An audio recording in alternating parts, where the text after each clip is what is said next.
آیت نمبر 41 اعوذ باللہ من الشیطان الرجیم بسم اللہ الرحمن الرحیم ظہر الفساد فی البر والبحر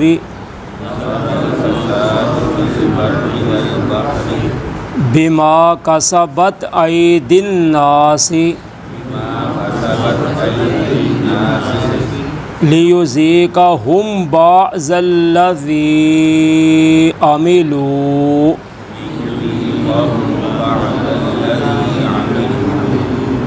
لعلہم یرجعون قل سیروا فی الارض فانظروا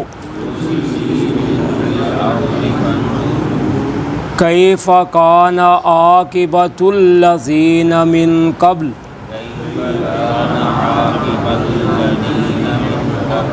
کان اکثرہم مشرکین فَأَقِمْ وَجْهَكَ لِلدِّينِ الْقَيِّمِ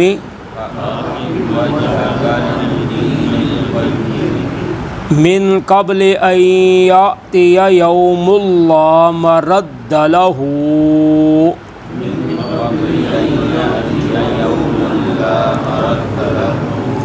مِنَ اللَّهِ يَوْمَئِذٍ يَصَّدَّعُونَ من کفر فعلیہ کفرہ ومن عمل صالحا فلأنفسہم یمحدون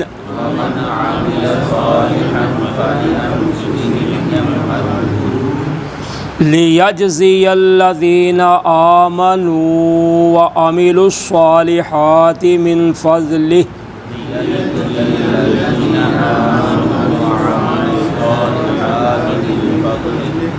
انہ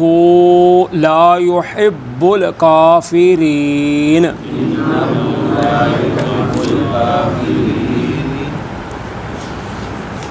ظہر الفساد فی البر والبحر پھیل گیا فساد خشکی میں اور تری میں بما کسبت ایدی الناس اس چیز کی وجہ سے جو کمایا لوگوں کے ہاتھوں نے لیذیقہم بعض الذی عملوا تاکہ وہ چکھائے ان کو بعض اس چیز کا جو انہوں نے کام کیے لعلہم یرجعون شاید کہ وہ بعض لوٹ جائیں یا بعض آ جائیں۔ اللہ تعالیٰ فرماتے ہیں کہ خشکی اور تری میں فساد پھیل گیا ہے، یعنی فساد ظاہر ہو گیا ہے، لیکن ہوا کیوں ہے؟ لوگوں کے ہاتھوں کی وجہ سے، یعنی جو لوگ غلط کام کرتے ہیں، گناہ کرتے ہیں، اس کی وجہ سے یہ معاشرہ خراب ہوا ہے۔ تو خشکی اور تری سے مراد ہے، خشکی سے مراد انسانی آبادیاں ہیں، اور تری سے مراد سمندر ہیں یا سمندری راستے ہیں یا ساحلی آبادیاں ہیں۔ تو اللہ تعالیٰ فرماتے ہیں کہ لوگوں کا ایک دوسرے پر ظلم کرنا اور اللہ کی حدود کو پامال کرنا اور اخلاقی ضابطوں کو توڑ دینا، یہ ہے فساد۔ تو اس کی وجہ سے اللہ تعالیٰ فرماتے ہیں کہ یہ عذاب جو ہیں، ایک دوسرے میں قتل و غارت، قحط سالی، بارش کا نہ آنا، زلزلے، سیلاب وغیرہ، یہ سب جو ہیں یہ لوگوں کے ہاتھوں کی کمائی کی وجہ سے ہیں کہ جو لوگ گناہ کرتے ہیں پھر ان کو پکڑ ہوتی ہے، لیکن انسان سوچتا نہیں کہ یہ کس وجہ سے ہو رہا ہے، حالانکہ حقیقت میں انسانوں کی اپنی نافرمانیوں کی وجہ سے ہی ہوتا ہے۔ تو اللہ تعالیٰ فرماتے ہیں لیذیقہم بعض الذی عملوا تاکہ وہ ان کو چکھائے بعض اس سے جو وہ کام کرتے ہیں، عمل کرتے ہیں، شاید کہ وہ باز آ جائیں۔ تو اللہ تعالیٰ فرماتے ہیں ہم ان کو عذاب چکھانے کے لیے چھوٹے چھوٹے عذاب بھیجتے ہیں، کبھی سیلاب بھیج دیا، کبھی قحط سالی آ گئی، کبھی کوئی عذاب آ گیا، تو صرف ہم ان کو اس لیے کرتے ہیں شاید کہ وہ اپنے گناہوں سے باز آ جائیں، لوٹ آئیں کہ یہ کام چھوڑ دیں۔ قل سیروا فی الارض فانظروا کیف کان عاقبۃ الذین من قبل، کہہ دیجئے تم سیر کرو، چلو زمین میں، پس دیکھو کیسا انجام ہوا ان لوگوں کا جو ان سے پہلے تھے۔ کان اکثرہم مشرکین، تھے ان کے اکثر شرک کرنے والے۔ تو اللہ تعالیٰ فرماتے ہیں کہ تم زمین کی سیر و سیاحت کر کے دیکھ لو،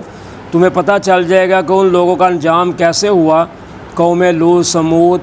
قوم عاد، نوح وغیرہ کا، کہ ان کے کھنڈرات آج بھی موجود ہیں، نشانات موجود ہیں، جنہوں نے بڑے بڑے مضبوط محل بنائے ہوئے تھے، تو آج ان کا نام و نشان مٹ گیا ہے۔ تو اللہ تعالیٰ فرماتے ہیں کیوں ان کا یہ انجام ہوا، اس لیے کہ وہ شرک کرتے تھے۔ تو شرک ایک ایسا کبیرہ گناہ ہے جو اللہ تعالیٰ کسی صورت میں پسند نہیں کرتے، برداشت نہیں کرتے۔ تو وہ شرک کی وجہ سے صرف مارے گئے تھے۔ ایک تو وہ شرک کرتے تھے،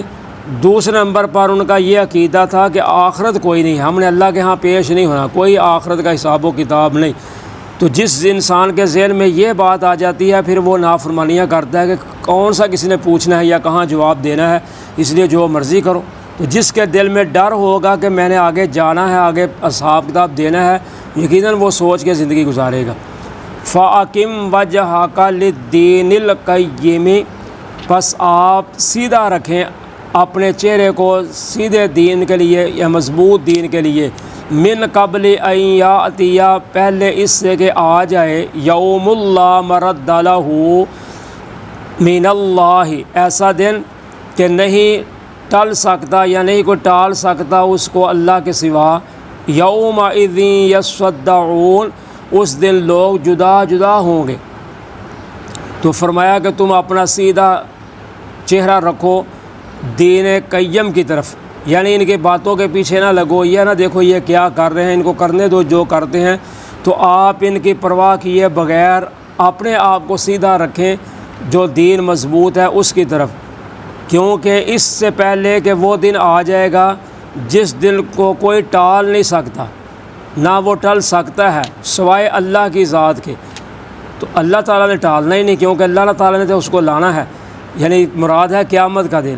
تو ایسا دن جیسے موت کو کوئی نہیں ٹال سکتا، نہ وہ ٹل سکتی ہے کسی سے، نہ آگے ہو سکتی ہے نہ پیچھے ہو سکتی ہے، تو اسی طرح وہ دن جو آئے گا اس کو اللہ کے سوا کوئی ٹال نہیں سکتا، یعنی اس کو آگے پیچھے نہیں کر سکتا، اس نے آگے ہی رہنا ہے۔ تو فرمایا اس دن پھر لوگ جدا جدا ہوں گے۔ تو جدا جدا ہونے سے مراد کیا ہے، جو کچھ کرتے رہیں گے وہی ہوگا، یہ نہیں کہ دا لگا کے کوئی ادھر کا ادھر چلا جائے، مومنوں کے ساتھ مل جائے یا کسی اور گروپ میں چلا جائے، جو کرتا رہا ہوگا اسی کے ساتھ ہوگا، کیونکہ اس دن اعلان ہو جائے گا کہ ہر علیحدہ علیحدہ گروپ بوجھو، یوم ندعو کل اناس بامامہم، سورہ بنی اسرائیل میں ہم پیچھے پڑھ رہے ہیں 15 پارے میں، اللہ تعالیٰ فرماتے ہیں یوم ندعو کل اناس بامامہم، ہم اس دن لوگوں کو پکاریں گے، آواز دیں گے ان کے پیشواؤں کے ساتھ، یعنی جن جن لیڈروں کے پیچھے، رہنماؤں کے پیچھے لگ کر وہ اپنی زندگی برباد کرتے رہے یا انہوں نے اپنی زندگی اچھی گزاری، ان کے لیڈروں کے ساتھ ان کو آواز دی جائے گی کہ آؤ بھائی فلاں لیڈر کو ماننے والے ادھر آؤ، فلاں کو ماننے والے ادھر ہو، تو علیحدہ علیحدہ ہم ان کے گروپ بنا دیں گے جن کے پیچھے وہ چل کر زندگی گزارتے رہے۔ تو اس لیے اللہ تعالیٰ فرماتے ہیں اس دن وہ جدا جدا ہوں گے، یہ نہیں ہوگا کہ رش لگ گیا، بھیڑ لگی ہوئی ہے جدھر مرضی انسان گھس جائے، یہ نہیں ہوگا۔ من کفر فعلیہ کفر، جس نے کفر کیا اسی پر اس کا کفر ہوگا، ومن عمل صالحا، اور جس نے عمل کیا نیک، فلانفسہم یمہدون، پس وہ اپنی جانوں کے لیے راستہ ہموار کر رہے ہیں یا اپنی جانوں کے لیے سامان تیار کر رہے ہیں۔ تو اللہ تعالیٰ فرماتے ہیں جو کفر کرے گا اس کے کفر کا وبال، بوجھ اسی پر ہوگا، تو جو عمل نیک کرے گا وہ گویا کہ اپنا راستہ سنوار رہا ہے، وہ اپنے آگے راستے کی تیاری کر رہا ہے۔ لیجزی الذین آمنوا وعملوا الصالحات من فضلہ، تاکہ اللہ تعالیٰ بدلہ دے ان لوگوں کو جو ایمان لائے اور نیک اعمال کیا اپنے فضل سے۔ انہ لا یحب الکافرین، بے شک وہ اللہ نہیں پسند کرتا کافروں کو۔ تو اللہ تعالیٰ فرماتے ہیں تاکہ اللہ تعالیٰ نیک لوگوں کو ان کے اعمال کا بدلہ دے اپنے فضل سے۔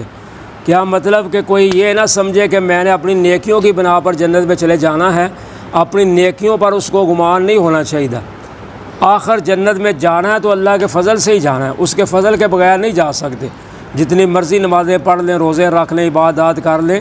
لیکن آخر کار پھر بھی اوپر اللہ کا فضل ہی ہوگا۔ جیسے ہم ہوتے ہیں نا ایک دوسرے پہ کہ بھائی اس کے دستے شفقت رکھتے ہیں کہ بھائی گھبرائیں نہیں، میرا ہاتھ پیچھے ہے، میں آپ کے ساتھ ہوں، آپ کام کریں، کوئی گھبرانے کی ضرورت۔ تو یہ ہے کہ اصل اللہ کا فضل ہی ہوگا۔ تو اس لیے نبی پاک صلی اللہ علیہ وسلم فرماتے ہیں اذا سألتم اللہ فاسألوه الفردوس، کہ جب بھی تم اللہ تعالیٰ سے سوال کرو، مانگو، تو اللہ تعالیٰ سے جنت الفردوس کا سوال کیا کرو، جو سب سے بڑی جنت ہے، کیونکہ ذات بڑی ہے تو بڑی ذات سے بڑی چیز کا ہی سوال کیا کرو۔ تو اس لیے نبی پاک صلی اللہ علیہ وسلم فرماتے ہیں کوئی بندہ بھی اپنے اعمال کی بنا پر جنت میں نہیں جائے گا جب تک اس پر اللہ کی رحمت نہیں ہوگی۔ تو اس لیے نیک کام کرنے کے بعد بھی عاجزی انکساری انسان کے دل میں رہنی چاہیے، اور نیکی کرنی آسان ہے، اس کو سنبھالنا مشکل ہے۔ تو اس لیے اللہ تعالیٰ فرماتے ہیں کہ نیکی کرنے والے جو ہیں ان کو بدلہ ملے گا ان کے اعمال کا، لیکن اللہ اپنے فضل سے دیں گے۔ تو کافروں کو اللہ تعالیٰ پسند ہی نہیں کرتے، کیونکہ جو ہے ان شکر ہے، جو اللہ کا باغی ہے، اس کو اللہ تعالیٰ کیسے پسند کریں گے۔ جزاکم اللہ خیرا۔